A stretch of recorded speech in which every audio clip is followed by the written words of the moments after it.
The Game of Life and How to Play It by Florence Scoval Shinn. Chapter 1, The Game. Most people consider life a battle, but it is not a battle, it is a game. It is a game, however, which cannot be played successfully without the knowledge of spiritual law. And the Old and the New Testaments give the rules of the game with wonderful clearness. Jesus Christ taught that it was a great game of giving and receiving. Whatsoever a man soweth, that shall he also reap. This means that whatever man sends out in word or deed will return to him. What he gives, he will receive. If he gives hate, he will receive hate. If he gives love, he will receive love. If he gives criticism, he will receive criticism. If he lies, he will be lied to. If he cheats, he will be cheated.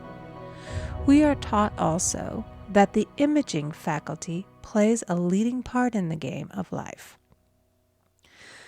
Keep thy heart, or imagination, with all diligence, for out of it are the issues of life. Proverbs 4:23. This means that what man images sooner or later externalizes in his affairs. I know of a man who feared a certain disease. It was a very rare disease and difficult to get, but he pictured it continually and read about it until it manifested in his body and he died, the victim of distorted imagination. So we see, to play successfully the game of life, we must train the imaging faculty. A person with an imaging faculty trained to image only good brings into his life every righteous desire of his heart. Health, wealth, love, friends, perfect self-expression, his highest ideals. The imagination has been called the scissors of the mind, and it is ever cutting, day by day, the pictures man sees there, and sooner or later he meets his own creations in his outer world.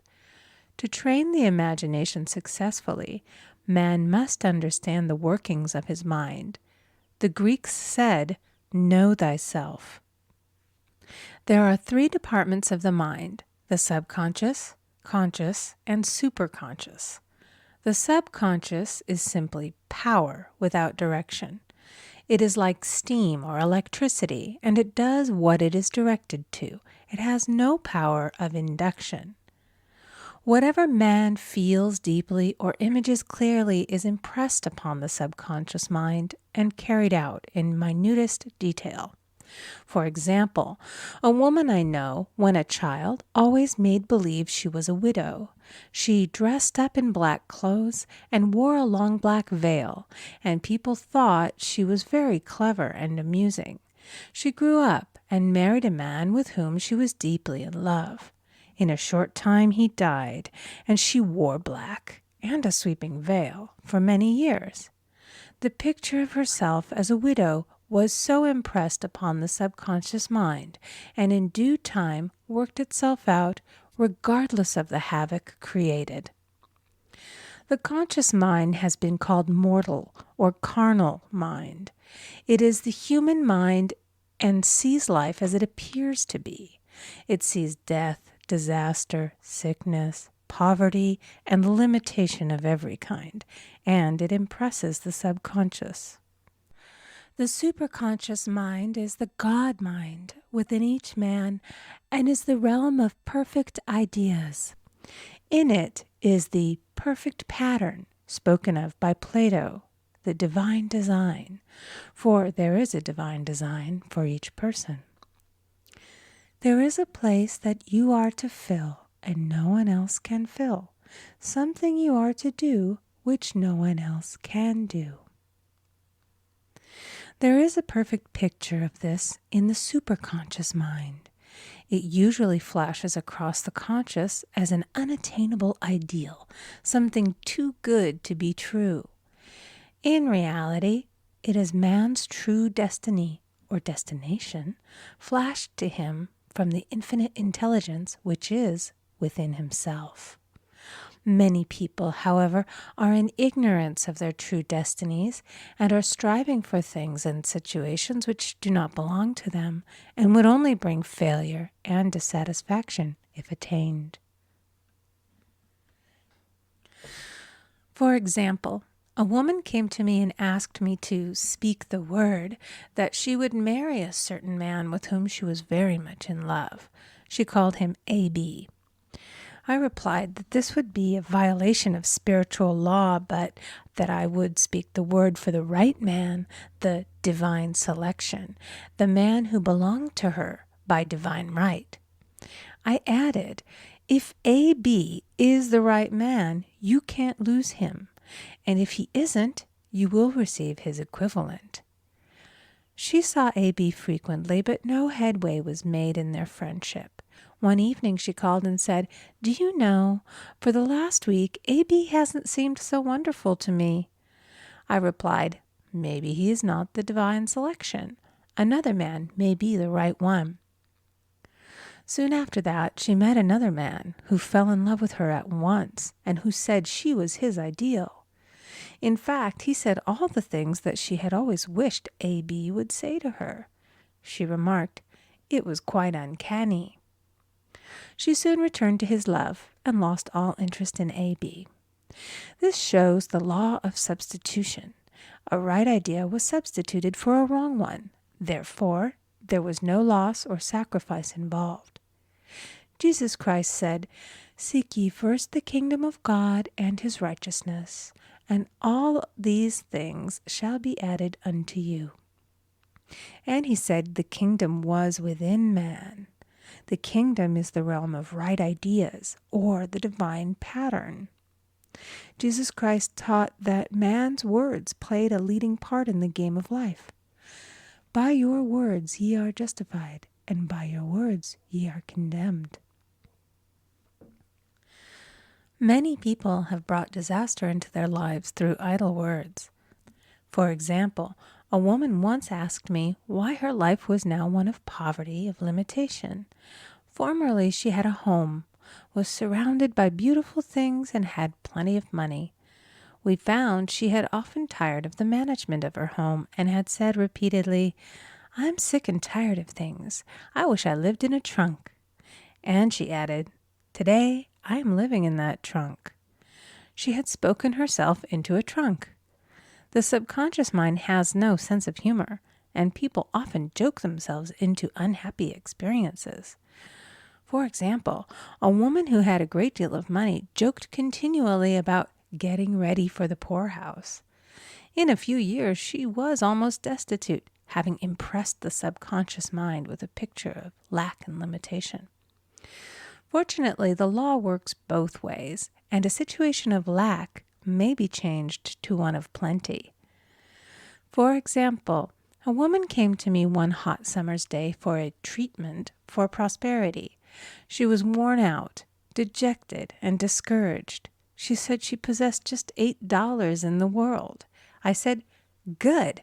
We'll bless the $8 and multiply them as Jesus Christ multiplied the loaves and the fishes." For he taught that every man had the power to bless and to multiply, to heal and to prosper. She said, "What shall I do next?" I replied, "Follow intuition. Have you a hunch to do anything or to go anywhere?" Intuition means intuition, or to be taught from within. It is man's unerring guide, and I will deal more fully with its laws in a following chapter. The woman replied, "I don't know. I seem to have a hunch to go home. I've just enough money for car fare." Her home was in a distant city and was one of lack and limitation, and the reasoning mind, or intellect, would have said, "Stay in New York and get work and make some money." I replied, "Then go home. Never violate a hunch." I spoke the following words for her.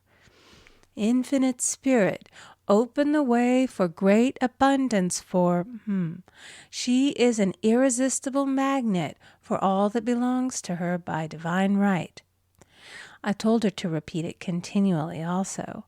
She left for home immediately, and calling on a woman one day, she linked up with an old friend of her family. Through this friend, she received thousands of dollars in a most miraculous way. She has said to me often, "Tell people about the woman who came to you with $8 and a hunch." There is always plenty on man's pathway, but it can only be brought into manifestation through desire, faith, or the spoken word. Jesus Christ brought out clearly that man must make the first move. Ask, and it shall be given to you. Seek, and ye shall find. Knock, and it shall be opened unto you. Matthew 7:7. In the scriptures we read, "Concerning the works of my hands, command ye me." Infinite intelligence, God, is ever ready to carry out man's smallest or greatest demands. Every desire, uttered or unexpressed, is a demand. We are often startled by having a wish suddenly fulfilled. For example, one Easter, having seen many beautiful rose trees in the florist's windows, I wished I would receive one, and for an instant saw it mentally being carried in the door. Easter came, and with it a beautiful rose tree. I thanked my friend the following day and told her it was just what I had wanted. She replied, "I didn't send you a rose tree. I sent you lilies." The man had mixed the order and sent me a rose tree simply because I had started the law in action, and I had to have a rose tree. Nothing stands between man and his highest ideals and every desire of his heart but doubt and fear. When man can wish without worrying, every desire will be instantly fulfilled. I will explain more fully in a following chapter the scientific reason for this and how fear must be erased from the consciousness. It is man's only enemy. Fear of lack, fear of failure, fear of sickness, fear of loss, and a feeling of insecurity on some plane. Jesus Christ said, "Why are ye fearful, O ye of little faith?" Matthew 8:26. So we can see we must substitute faith for fear is only inverted faith. It is faith in evil instead of good. The object of the game of life is to see clearly one's good and to obliterate all mental pictures of evil. This must be done by impressing the subconscious mind with a realization of good. A very brilliant man who has attained great success told me he had suddenly erased all fear from his consciousness by reading a sign which hung in a room. He saw printed in large letters this statement: "Why worry? It will probably never happen." These words were stamped indelibly upon his subconscious mind, and he now has a firm conviction that only good could come into his life, and therefore only good can manifest. In the following chapter, I will deal with the different methods of impressing the subconscious mind. It is man's faithful servant, but one must be careful to give it the right orders. Man has ever a silent listener at his side, his subconscious mind. Every thought, every word is impressed upon it and carried out in amazing detail. It is like a singer making a record on the sensitive disc of the phonographic plate. Every note and tone of the singer's voice is registered. If he coughs or hesitates, it is registered also. So let us break all the old bad records in the subconscious mind, the records of our lives which we do not wish to keep, and make new and beautiful ones. Speak these words aloud with power and conviction. I now smash and demolish by my spoken word every untrue record in my subconscious mind. They shall return to the dust heap of their native nothingness, for they came from my own vain imaginings. I now make my perfect records through the Christ within, the records of health, wealth, love, and perfect self-expression. This is the square of life, the game completed. In the following chapters, I will show how man can change his conditions by changing his words. Any man who does not know the power of the word is behind the times. Death and life are in the power of the tongue. Proverbs 18:21. Chapter 2. The Law of Prosperity. Yea, the Almighty shall be thy defense, and thou shalt have plenty of silver. One of the greatest messages given to the race through the scriptures is that God is man's supply, and that man can release through his spoken word all that belongs to him by divine right. He must, however, have perfect faith in his spoken word. Isaiah said, My word shall not return unto me void, but shall accomplish that whereunto it is sent. We know now that words and thoughts are a tremendous vibratory force, ever molding man's body and affairs. A woman came to me in great distress and said she was to be sued on the 15th of the month for $3,000. She knew no way of getting the money and was in despair. I told her that God was her supply and that there is a supply for every demand. So I spoke the word. I gave thanks that the woman would receive $3,000 at the right time in the right way. I told her she must have perfect faith and act her perfect faith. The 15th came, but no money had materialized. She called me on the phone and asked what she was to do. I replied, It is Saturday, so they won't sue you today. Your part is to act rich, thereby showing perfect faith that you will receive it by Monday. She asked me to lunch with her to keep her courage. When I joined her at a restaurant, I said, This is no time to economize. Order an expensive luncheon and act as if you have already received the $3,000.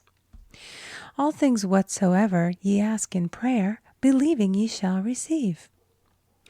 You must act as if you had already received. The next morning she called me on the phone and asked me to stay with her during the day. I said, No, you are divinely protected and God is never too late. In the evening she phoned again, greatly excited, and said, My dear, a miracle has happened. I was sitting in my room this morning when the doorbell rang. I said to the maid, Don't let anyone in. The maid, however, looked out the window and said, It's your cousin with the long white beard. So I said, Call him back. I would like to see him. And he was just turning the corner when he heard the maid's voice, and he came back. He talked for about an hour, and just as he was leaving, he said, Oh, by the way, how are finances?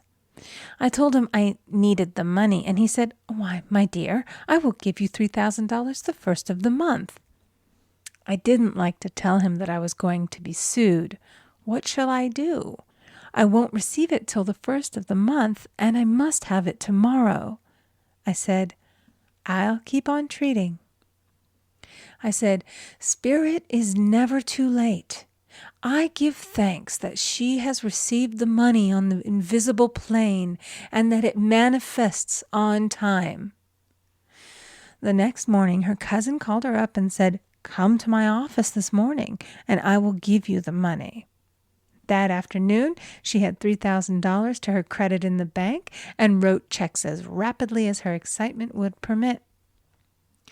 If one asks for success and prepares for failure, he will get the situation he has prepared for.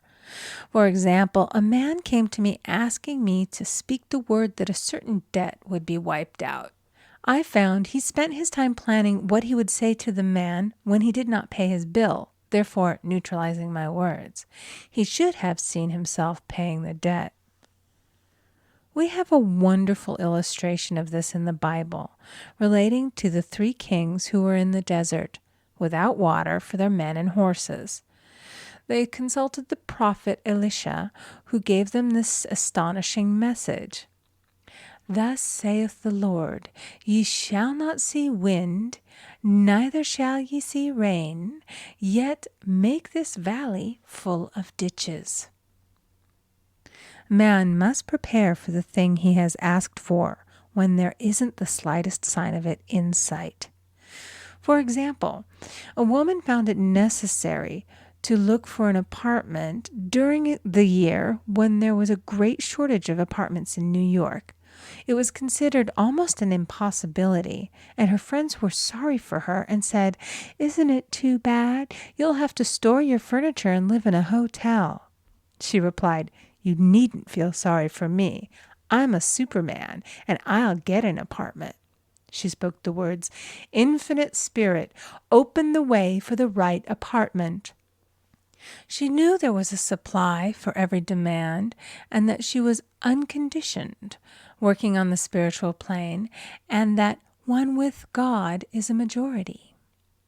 She had contemplated buying new blankets when the tempter, the adverse thought or reasoning mind, suggested, "Don't buy the blankets. Perhaps, after all, you won't get an apartment and you will have no use for them."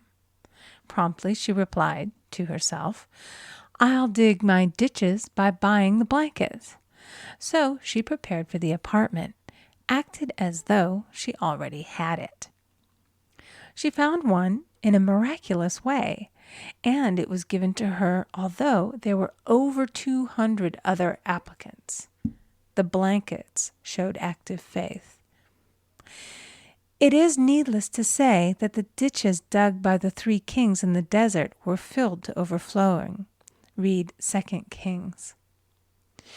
Getting into the spiritual swing of things is no easy matter for the average person. The adverse thoughts of doubt and fear surge from the subconscious. They are the army of the aliens, which must be put to flight.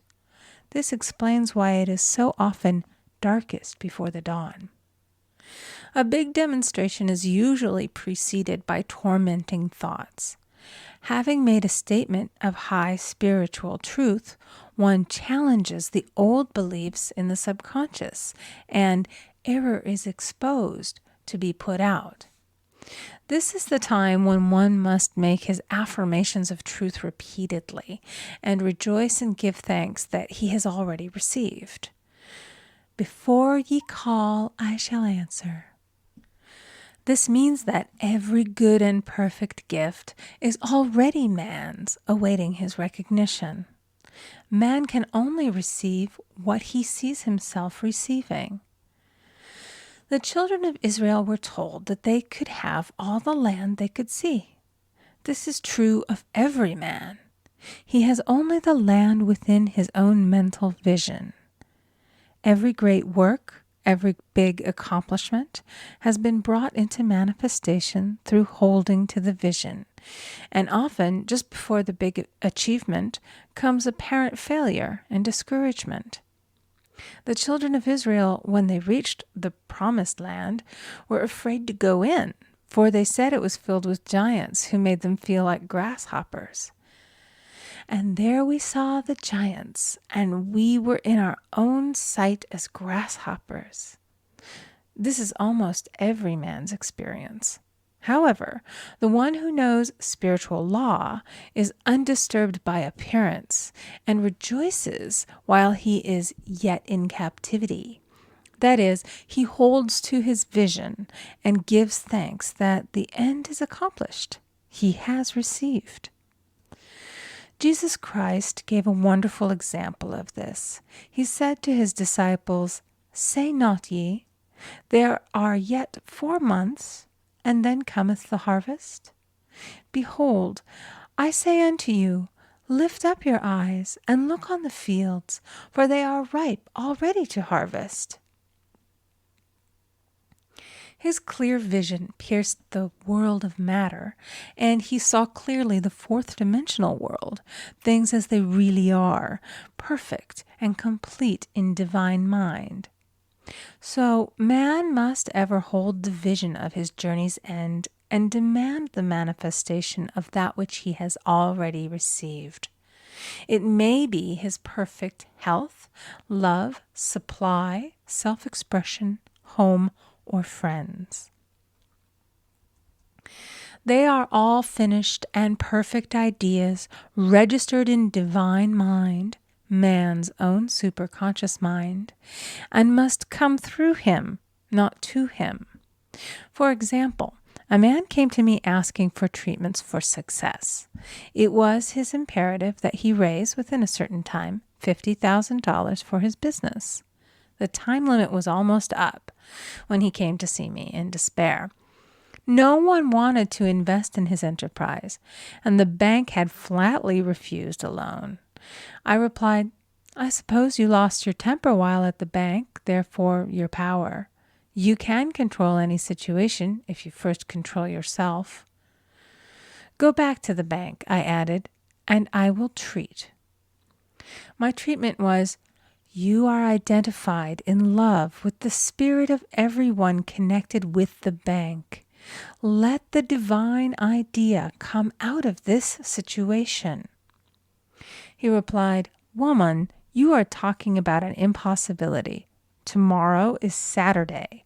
The bank closes at 12, and my train won't get me there until 10, and the time limit is up tomorrow, and anyway, they won't do it. It's too late." I replied, "God doesn't need any time and is never too late. With him, all things are possible." I added, "I don't know anything about business, but I know all about God." He replied, "It all sounds fine when I sit here listening to you, but when I go out, it's terrible."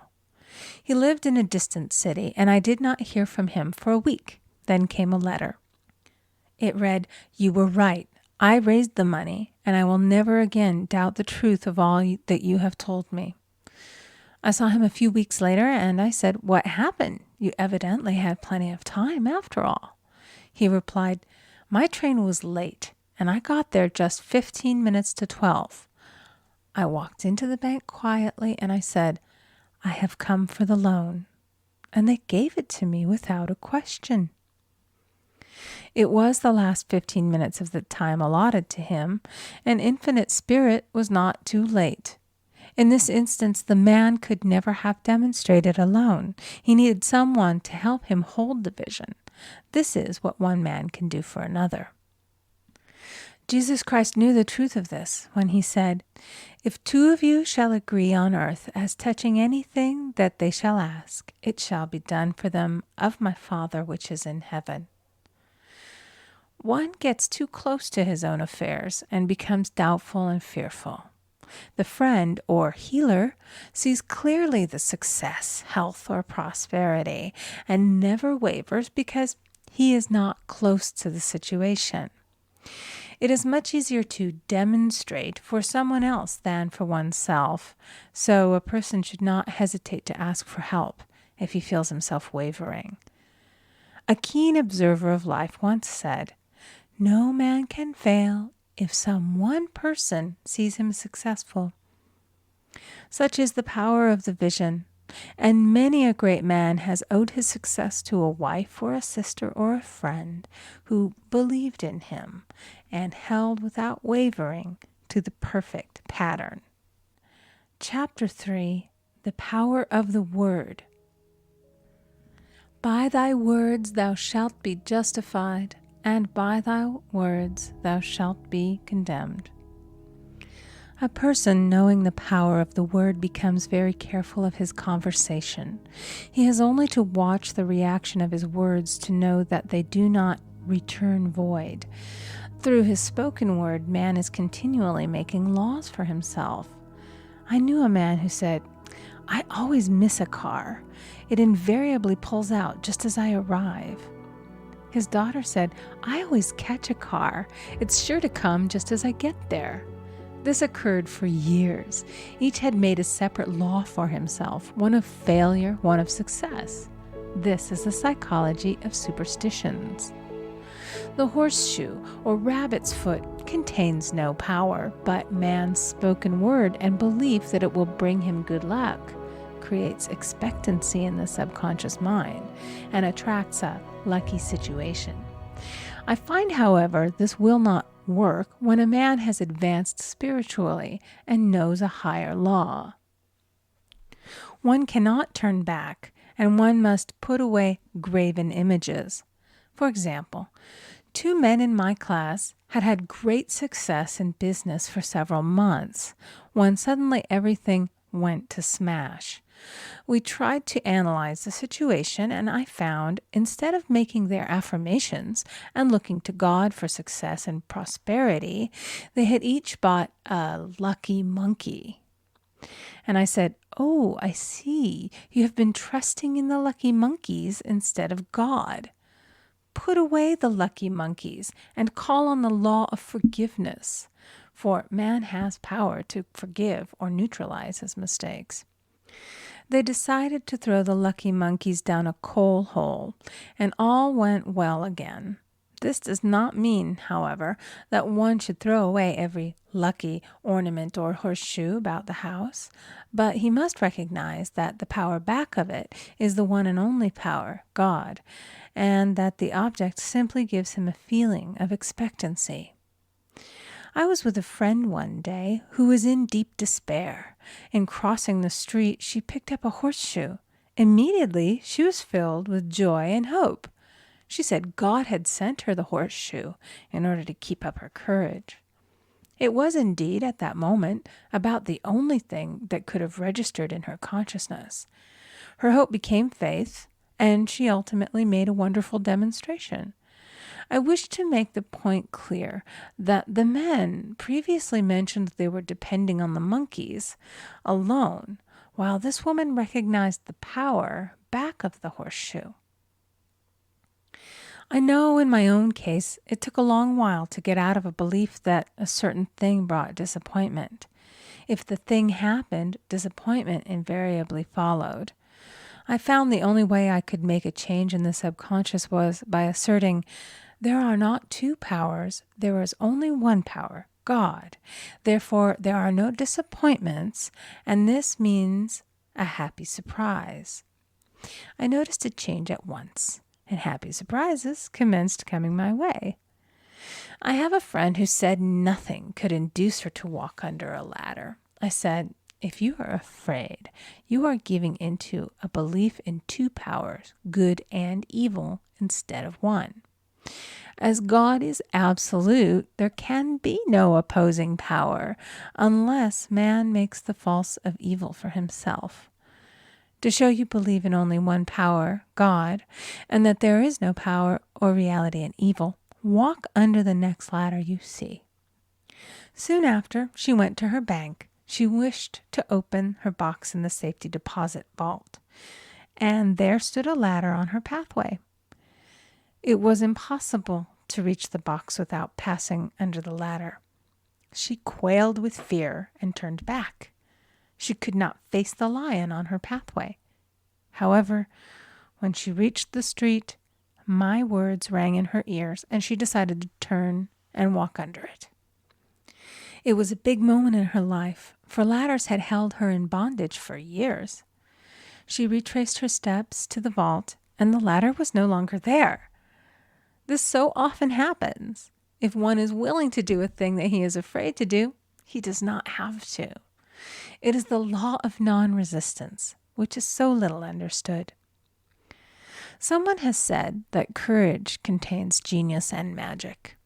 Face a situation fearlessly, and there is no situation to face. It falls away of its own weight. The explanation is that fear attracted the ladder on the woman's pathway, and fearlessness removed it. Thus, the invisible forces are ever working for the man who is always pulling the strings himself, though he does not know it. Owing to the vibratory power of words, whatever man voices, he begins to attract. People who continually speak of disease invariably attract it. After man knows the truth, he cannot be too careful of his words. For example, I have a friend who often says on the phone, "Do come to see me and have a fine old-fashioned chat." This old-fashioned chat means an hour of about 500 to 1,000 destructive words, the principal topics being loss, lack, failure, and sickness. I reply, "No, thank you. I've had enough old-fashioned chats in my life. They are too expensive, but I will be glad to have a new-fashioned chat and talk about what we want, not what we don't want."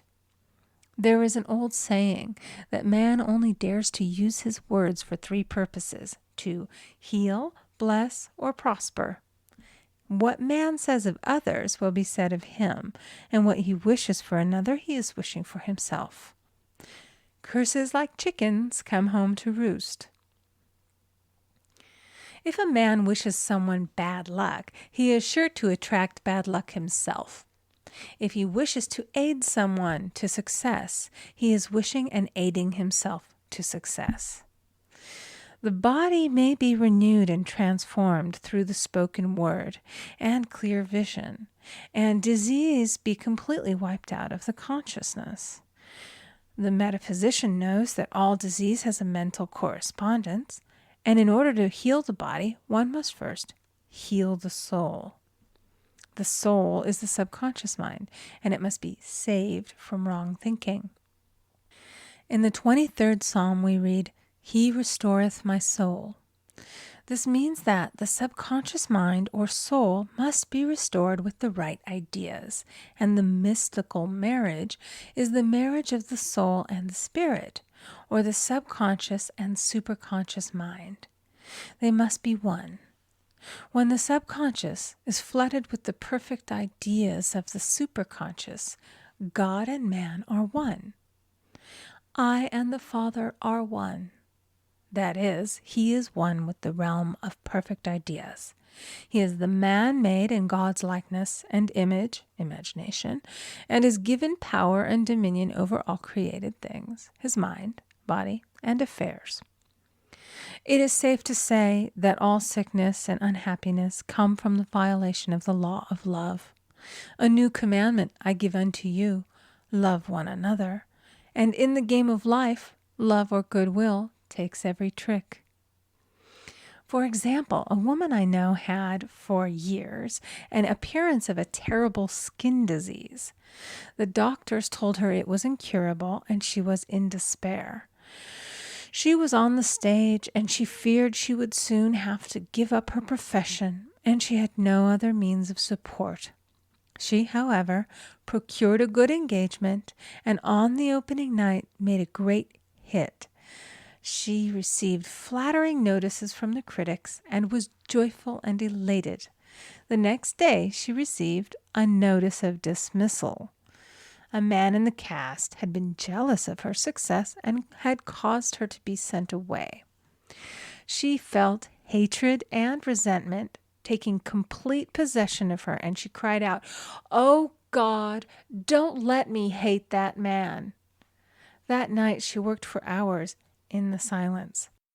She said, "I soon came into a very deep silence. I seemed to be at peace with myself, with the man, and with the whole world. I continued this for 2 following nights, and on the 3rd day, I found I was healed completely of the skin disease."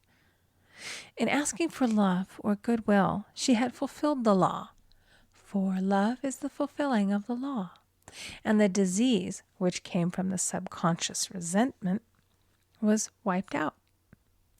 Continual criticism produces rheumatism, as critical, inharmonious thoughts cause unnatural deposits in the blood which settle in the joints.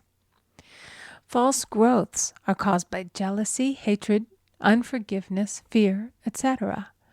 Every disease is caused by a mind not at ease.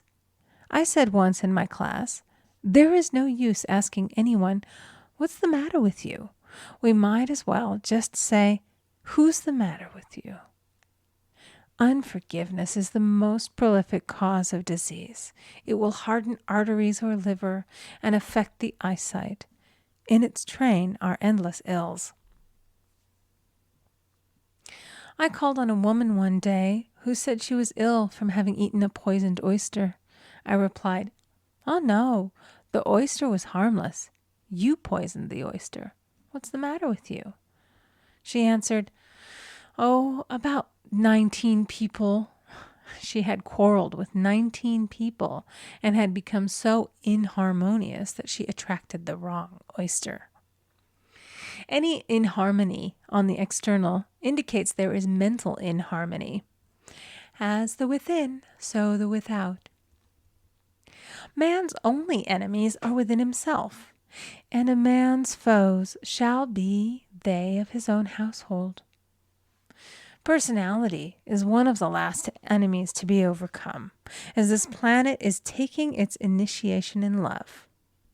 It was Christ's message, peace on earth, goodwill toward man. The enlightened man, therefore, endeavors to perfect himself upon his neighbor. His work is within himself, to send out goodwill and blessings to every man, and the marvelous thing is that if one blesses a man, he has no power to harm him. For example, a man came to me asking him to treat for success in business. He was selling machinery, and a rival appeared on the scene with what he proclaimed was a better machine, and my friend feared defeat. I said, "First of all, we must wipe out all fear, and know that God protects your interests, and that the divine idea must come out of the situation. That is, the right machine will be sold by the right man to the right man." And I added, "Don't hold one critical thought toward that man. Bless him all day and be willing not to sell your machine if it isn't the divine idea." So he went to the meeting, fearless and non-resistant, and blessing the other man. He said the outcome was very remarkable. The other man's machine refused to work, and he sold his without the slightest difficulty. But I say unto you, love your enemies, bless them that curse you, do good to them that hate you, and pray for them which spitefully use you and persecute you. Goodwill produces a great aura of protection about the one who sends it, and no weapon that is formed against him shall prosper. In other words, love and goodwill destroy the enemies within oneself. Therefore, one has no enemies on the external. There is peace on earth for him who sends goodwill to man. Chapter 4. The Law of NonResistance. Resist not evil. Be not overcome of evil, but overcome evil with good. Nothing on earth can resist an absolutely non-resistant person. The Chinese say that water is the most powerful element because it is perfectly non-resistant. It can wear away a rock and sleep away all before it. Jesus Christ said, "Resist not evil," for he knew in reality there is no evil, therefore nothing to resist. Evil has come of man's vain imagination, or a belief in two powers, good and evil. There is an old legend that Adam and Eve ate of Maya, the tree of illusion, and saw two powers instead of one power, God. Therefore, evil is a false law man has made for himself through psychoma, or soul sleep. Soul sleep means that man's soul has been hypnotized by the race belief of sin, sickness, and death, etc., which is carnal or mortal thought, and his affairs have outpictured his illusions. We have read in a preceding chapter that man's soul is his subconscious mind, and whatever he feels deeply, good or bad, is outpictured by that faithful servant. His body and affairs show forth what he has been picturing. The sick man has pictured sickness, the poor man poverty, the rich man wealth.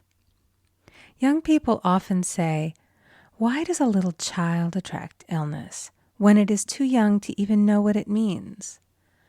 I answer that children are sensitive and receptive to the thoughts of others about them and often outpicture the fears of their parents.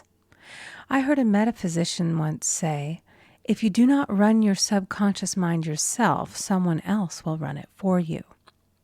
Mothers often, unconsciously, attract illness and disaster to their children by continually holding them in thoughts of fear and watching for symptoms. For example, a friend asked a woman if her little girl had had the measles. She replied promptly, "Not yet." This implied that she was expecting the illness and therefore preparing the way for what she did not want for herself and child. However, the man who is centered and established in his right thinking, the man who sends out only goodwill to his fellow man, and who is without fear, cannot be touched or influenced by the negative thoughts of others. In fact, he could then receive only good thoughts, as he himself sends forth only good thoughts. Resistance is hell, for it places man in a state of torment. A metaphysician once gave me a wonderful recipe for taking every trick in the game of life. It is the acme of non-resistance. He gave it in this way. At one time in my life, I baptized children, and of course they had many names. Now I no longer baptize children, but I baptize events. But I give every event the same name. If I have a failure, I baptize it success. In the name of the Father and of the Son and of the Holy Ghost.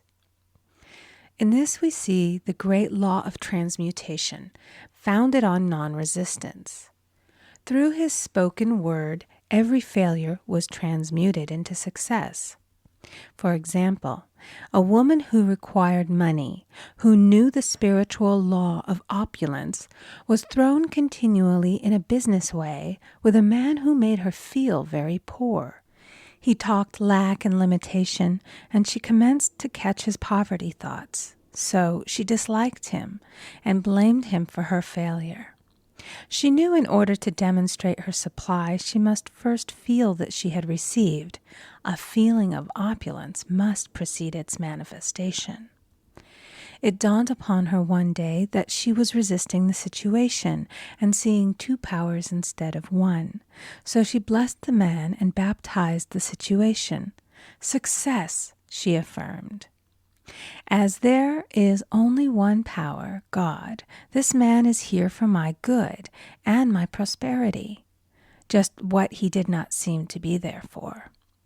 Soon after that, she met, through this man, a woman who gave her, for a service rendered, several $1,000s, and the man moved to a distant city and faded harmoniously from her life.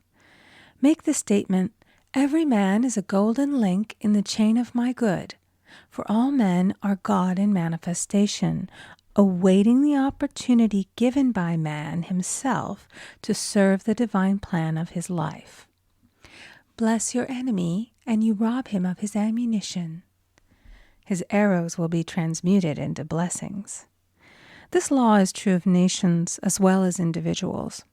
Bless a nation, send love and goodwill to every inhabitant, and it is robbed of its power to harm. Man can only get the right idea of non-resistance through spiritual understanding. My students have often said, "I don't want to be a doormat." I reply, when you use non-resistance with wisdom, no one will ever be able to walk over you. Another example. One day I was impatiently awaiting an important telephone call. I resisted every call that came in and made no outgoing calls myself, reasoning that it might interfere with the one I was awaiting. Instead of saying, "Divine ideas never conflict, the call will come at the right time," leaving it to infinite intelligence to arrange, I commenced to manage things myself. I made the battle mine, not God's, and remained tense and anxious. The bell did not ring for about an hour, and I glanced at the phone and found the receiver had been off that length of time, and the phone was disconnected. My anxiety, fear, and belief in interference had brought on a total eclipse of the telephone. Realizing what I had done, I commenced blessing the situation at once. I baptized it success and affirmed, I cannot lose any call that belongs to me by divine right. I am under grace and not under law. A friend rushed out to the nearest telephone to notify the company to reconnect. She entered a crowded grocery, but the proprietor left his customers and attended to the call himself. My phone was connected at once, and 2 minutes later, I received a very important call, and about an hour afterward, the one I had been awaiting. One's ships come in over a calm sea. So long as man resists a situation, he will have it with him. If he runs away from it, it will run after him. For example, I repeated this to a woman one day, and she replied, "How true that is. I was unhappy at home. I disliked my mother, who was critical and domineering. So I ran away and was married.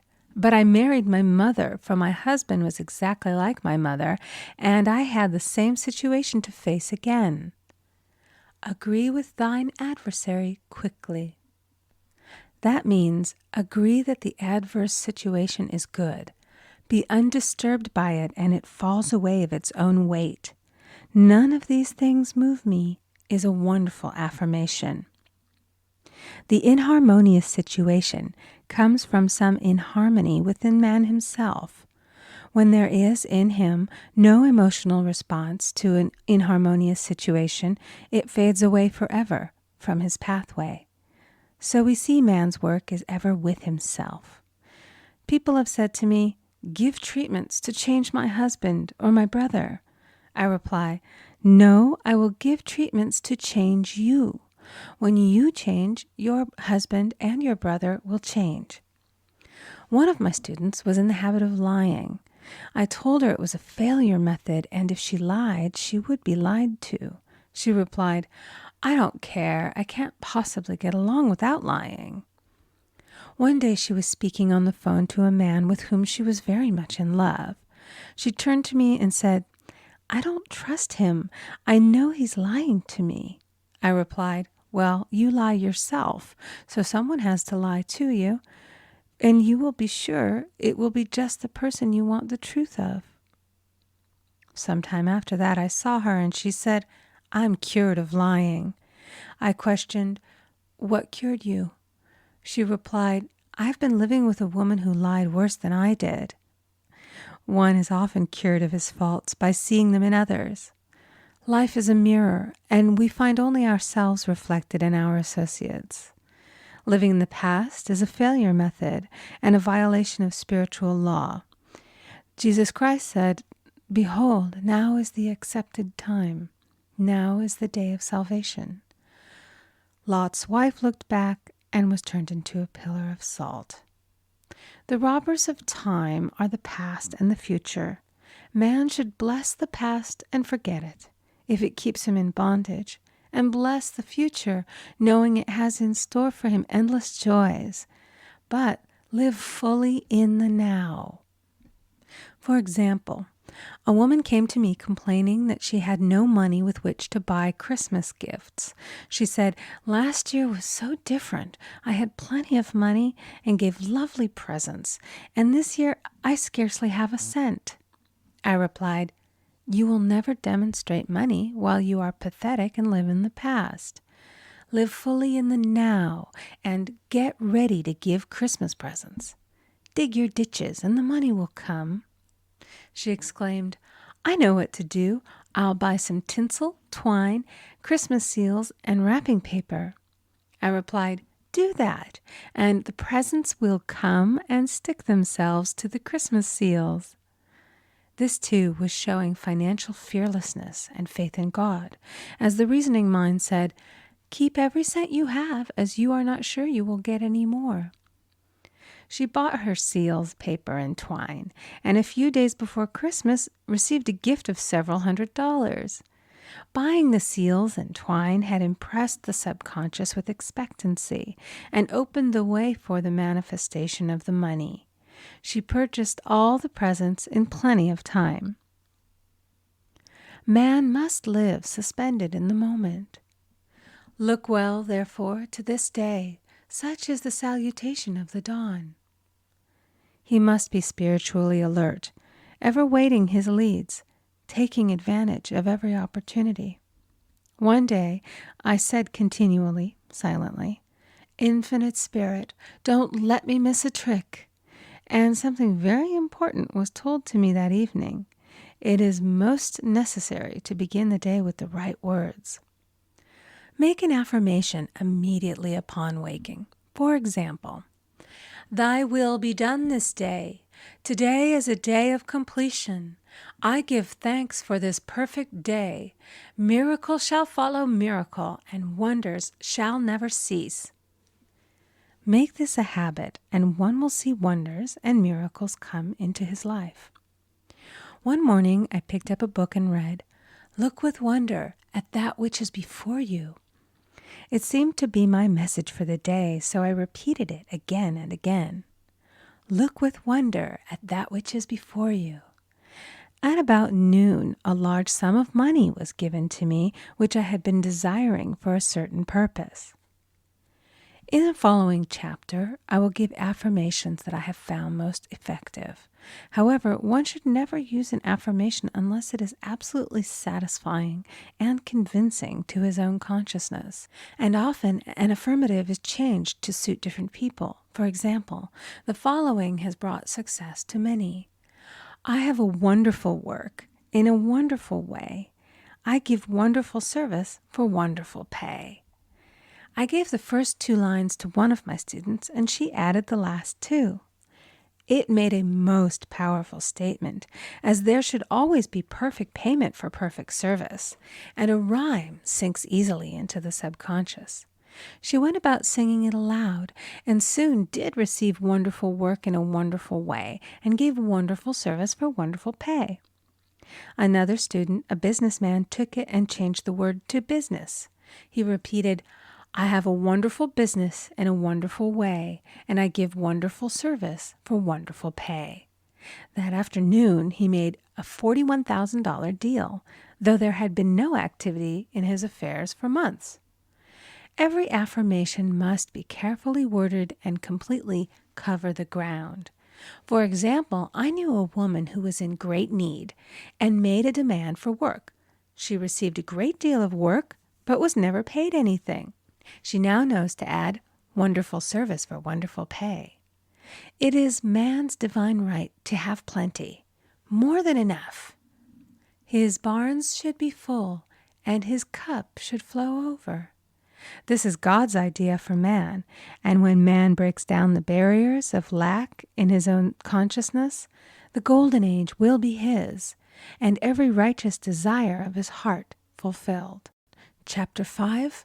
The Law of Karma and the Law of Forgiveness. Man receives only that which he gives. The game of life is a game of boomerangs. Man's thoughts, deeds, and words return to him sooner or later with astounding accuracy. This is the law of karma, which is Sanskrit for comeback. Whatsoever a man soweth, that shall he also reap. For example, a friend told me this story of herself, illustrating the law. She said, "I make all my karma on my aunt. Whatever I say to her, someone says to me. I am often irritable at home when one day said to my aunt, who was talking to me during dinner, 'No more talk, I wish to eat in peace.' The following day I was lunching with a woman with whom I wished to make a great impression. I was talking animatedly when she said, 'No more talk, I wish to eat in peace.' My friend is high in consciousness, so her karma returns much more quickly than to one on the mental plane. The more man knows, the more he is responsible for, and a person with a knowledge of spiritual law, which he does not practice, suffers greatly in consequence. The fear of the Lord, law, is the beginning of wisdom. If we read the word Lord, law, It will make many passages in the Bible much clearer. Vengeance is mine, I will repay, saith the Lord. Law. It is the law which takes vengeance, not God. God sees man perfect, created in his own image, imagination, and given power and dominion. This is the perfect idea of man, registered in divine mind, awaiting man's recognition. For man can only be what he sees himself to be, and only attain what he sees himself attaining. Nothing ever happens without an onlooker, is an ancient saying. Man first sees his failure or success, his joy or sorrow, before it swings into visibility from the scenes set in his own imagination.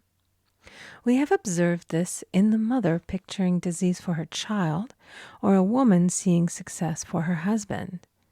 Jesus Christ said, "And ye shall know the truth, and the truth shall make you free." So we see freedom from all unhappy conditions comes through knowledge, a knowledge of spiritual law. Obedience precedes authority, and the law obeys man when he obeys the law. The law of electricity must be obeyed before it becomes man's servant. When handled ignorantly, it becomes man's deadly foe. So with the laws of mind. For example, a woman with a strong personal will wished she owned a house which belonged to an acquaintance, and she often made mental pictures of herself living in the house. In the course of time, the man died, and she moved into the house. Several years afterwards, coming into the knowledge of spiritual law, she said to me, "Do you think I had anything to do with that man's death?" I replied, "Yes, your desire was so strong, everything made way for it. But you paid your karmic debt. Your husband, whom you loved devotedly, died soon after, and the house was a white elephant on your hands for many years." The original owner, however, could not have been affected by her thoughts had he been positive in the truth, nor her husband, but they were both under karmic law. The woman should have said, feeling the great desire for the house, "Infinite intelligence, give me the right house, equally as charming as this, the house which is mine by divine right." The divine selection would have given perfect satisfaction and brought good to all. The divine pattern is the only safe pattern to work by. Desire is a tremendous force and must be directed in the right channels, or chaos ensues. In demonstrating, the most important step is the first step, to ask aright.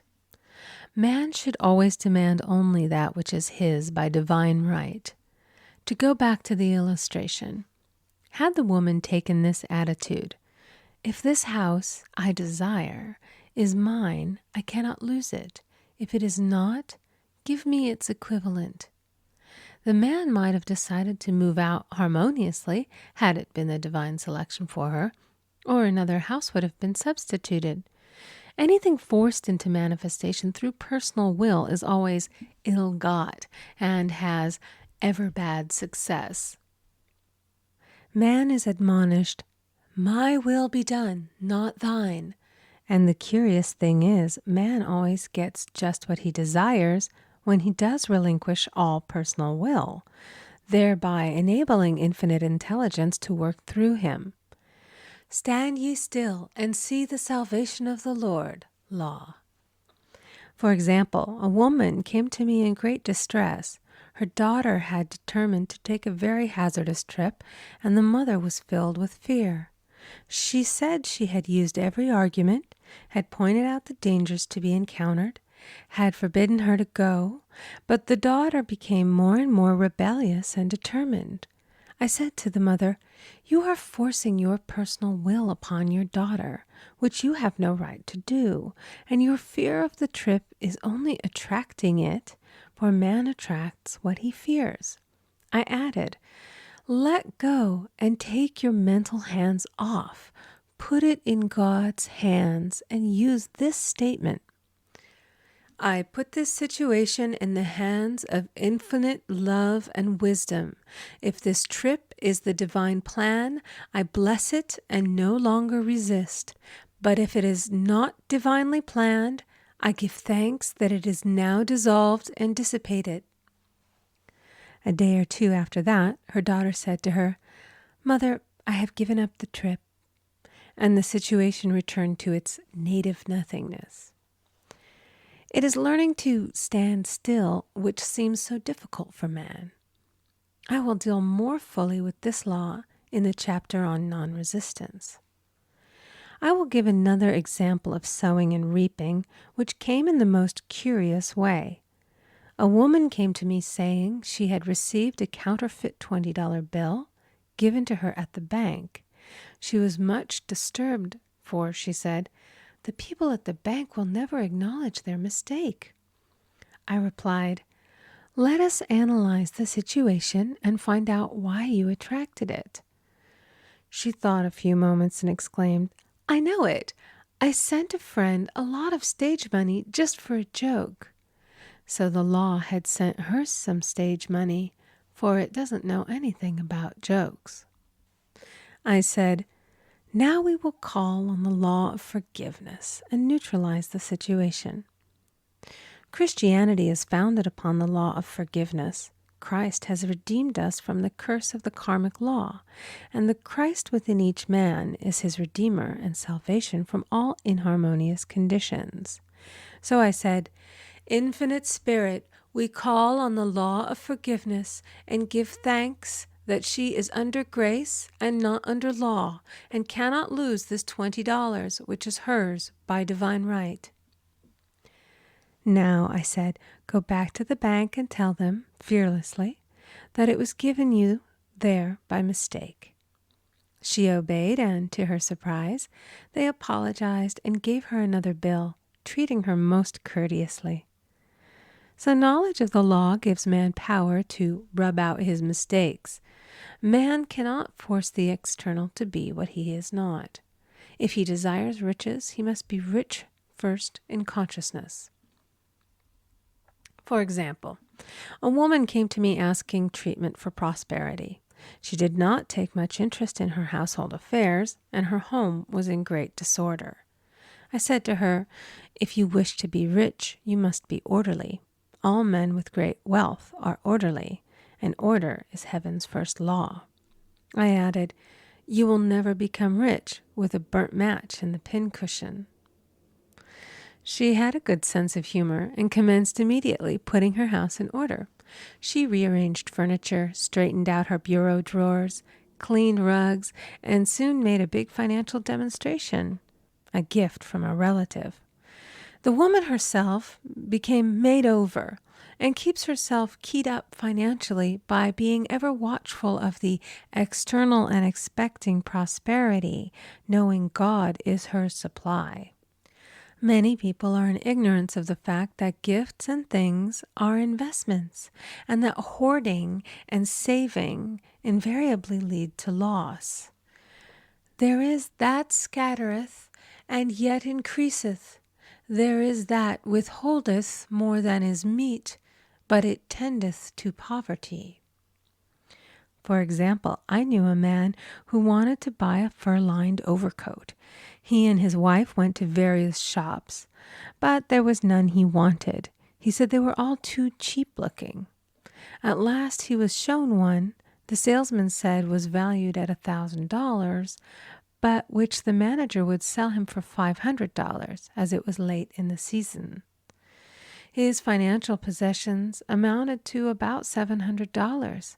The reasoning mind would have said, "You can't afford to spend nearly all you have on a coat."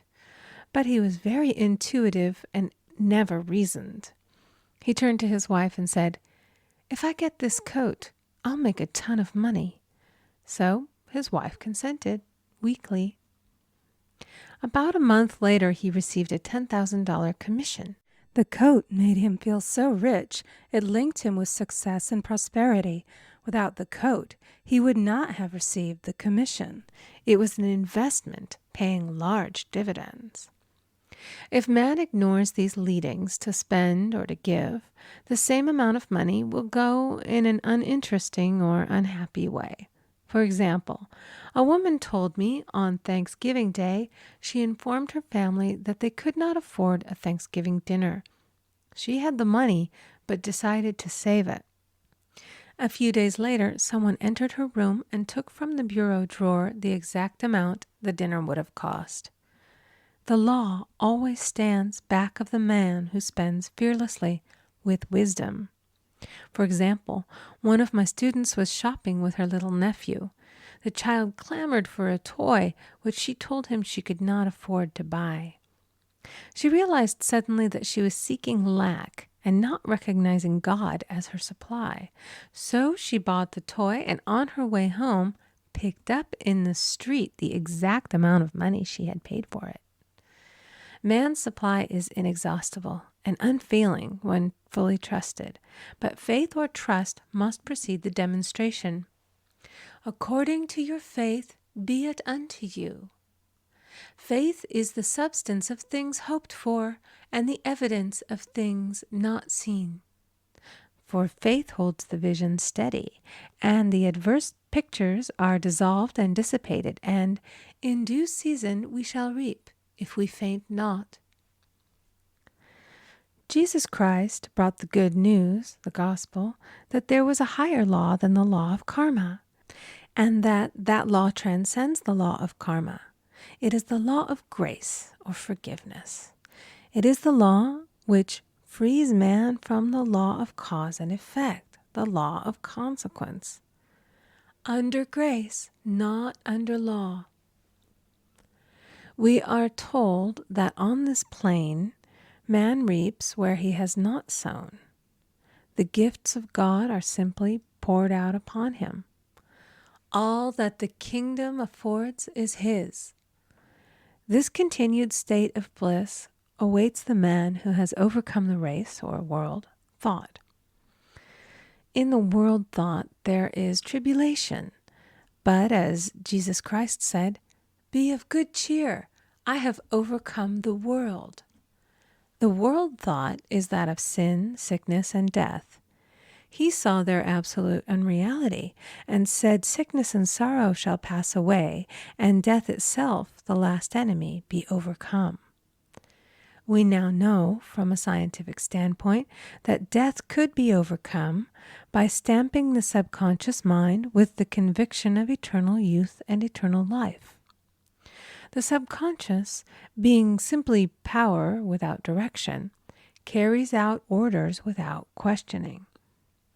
Working under the direction of the superconscious, the Christ or God within man, the resurrection of the body would be accomplished. Man would no longer throw off his body in death. It would be transformed into the body electric, sung by Walt Whitman, for Christianity is founded upon the forgiveness of sins and an empty tomb. Chapter 6, Casting the Burden. Impressing the subconscious.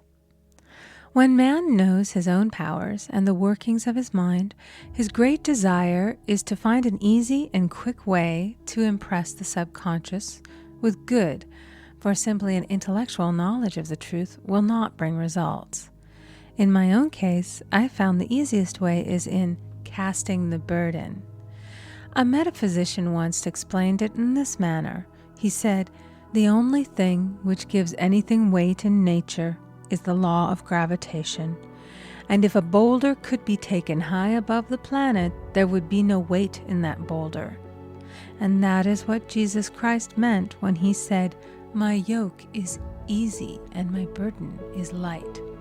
He had overcome the world vibration and functioned in the fourth dimensional realm, where there is only perfection, completion, life, and joy. He said, "Come to me, all ye that labor and are heavy laden, and I will give you rest. Take my yoke upon you, for my yoke is easy and my burden is light."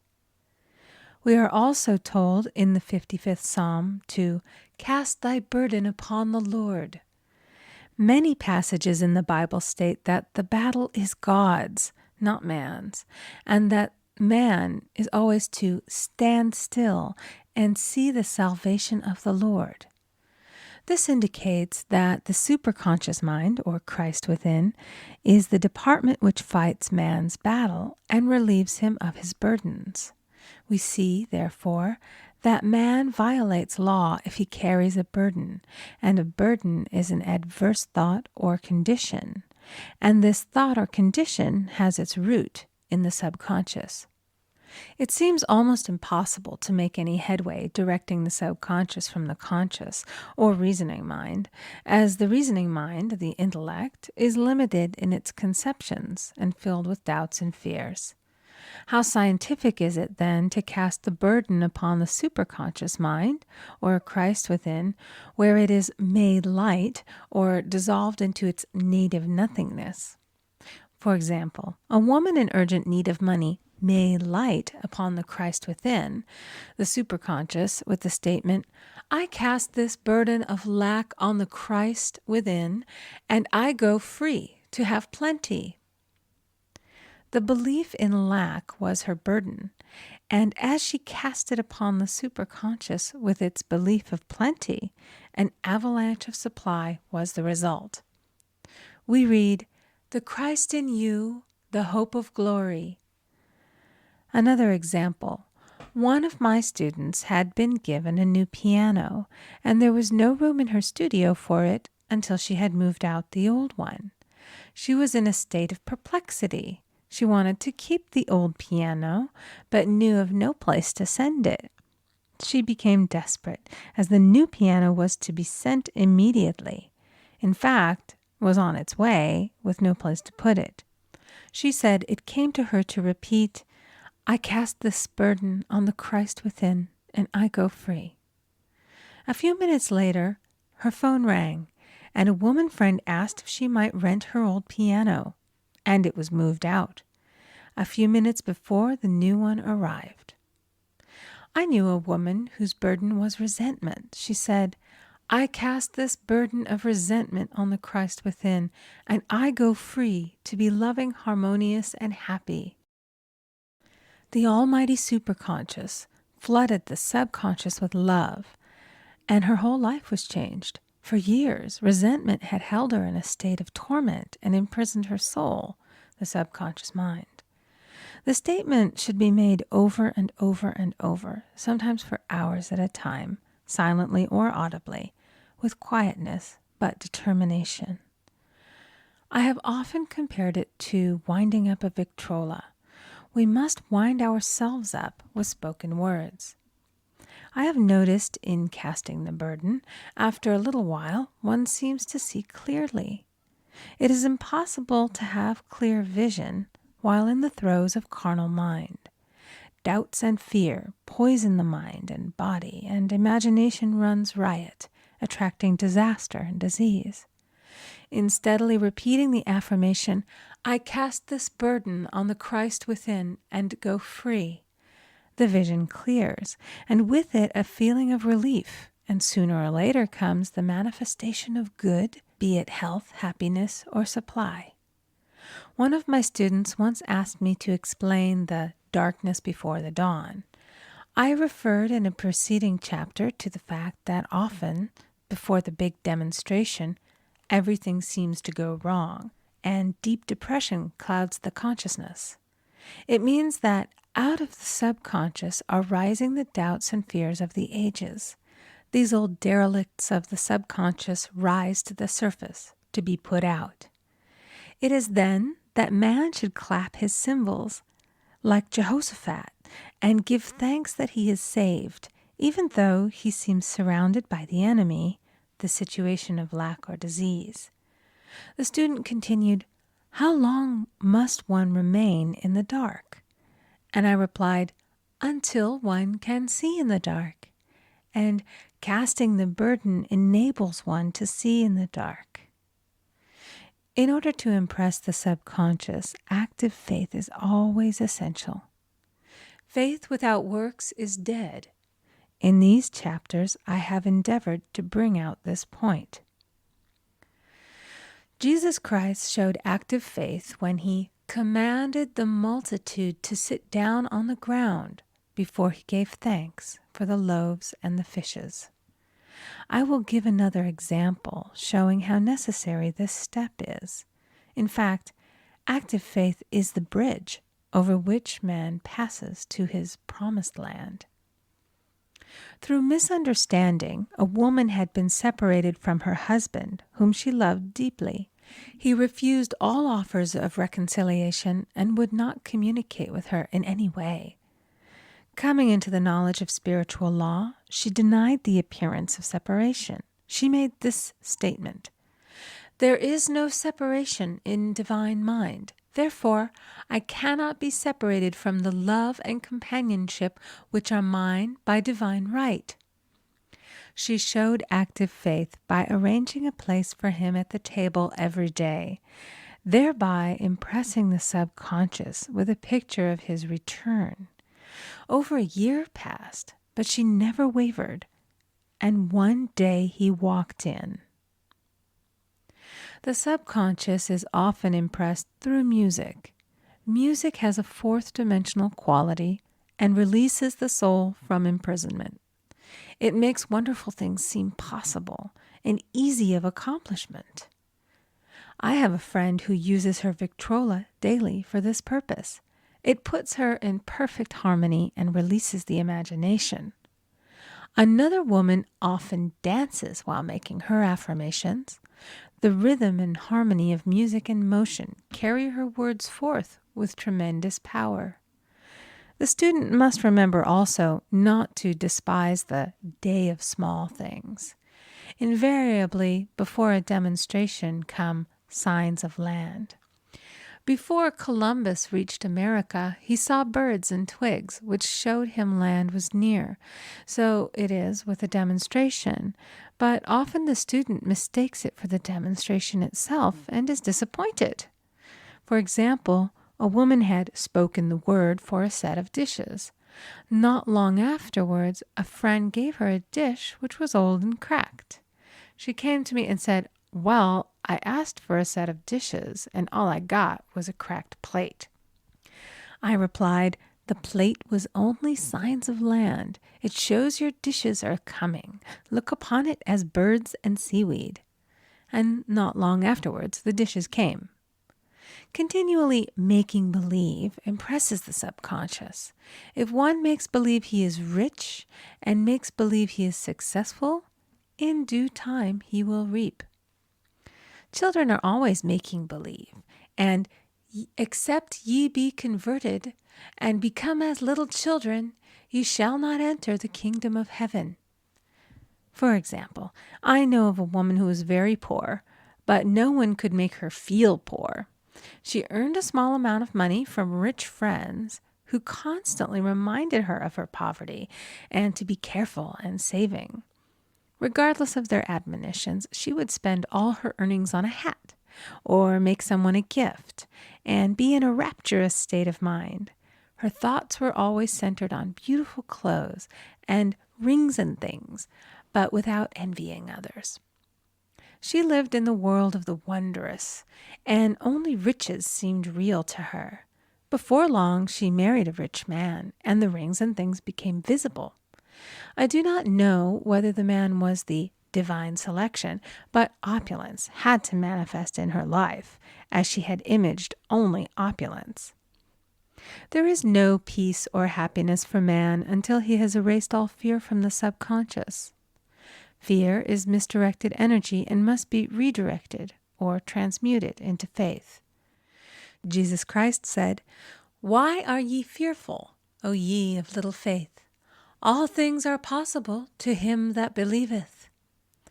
I am asked so often by my students, "How can I get rid of fear?"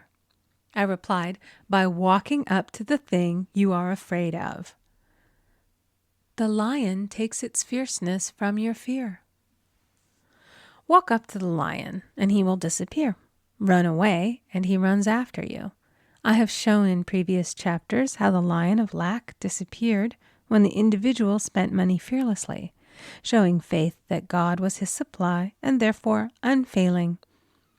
Many of my students have come out of the bondage of poverty and are now bountifully supplied through losing all fear of letting money go out. The subconscious is impressed with the truth that God is the giver and the gift. Therefore, as one is one with the giver, he is one with the gift. A splendid statement is, I now thank God the giver for God the gift. Man has so long separated himself from his good and his supply through thoughts of separation and lack that sometimes it takes dynamite to dislodge these false ideas from the subconscious, and the dynamite is a big situation. We see in the foregoing illustration how the individual was freed from his bondage by showing fearlessness. Man should watch himself hourly to detect if his motive for action is fear or faith. Choose ye this day whom we shall serve, fear or faith. Perhaps one's fear is of personality. Then do not avoid the people feared. Be willing to meet them cheerfully, and they will either prove golden links in the chain of one's good or disappear harmoniously from one's pathway. Perhaps one's fear is of disease or germs. Then one should be fearless and undisturbed in a germ-laden situation, and he would be immune. One can only contract germs while vibrating at the same rate as the germ, and fear drags men down to the level of the germ. Of course, the disease-laden germ is the product of carnal mind, as all thought must objectify. Germs do not exist in the superconscious or divine mind, therefore are the products of man's vain imagination. In the twinkling of an eye, man's release will come when he realizes there is no power in evil. The material world will fade away, and the fourth dimensional world, the world of the wondrous, will swing into manifestation. And I saw a new heaven and a new earth, and there shall be no more death, neither sorrow nor crying, neither shall there be any more pain, for the former things are passed away. End of chapter 6. Recording by Amy Conger.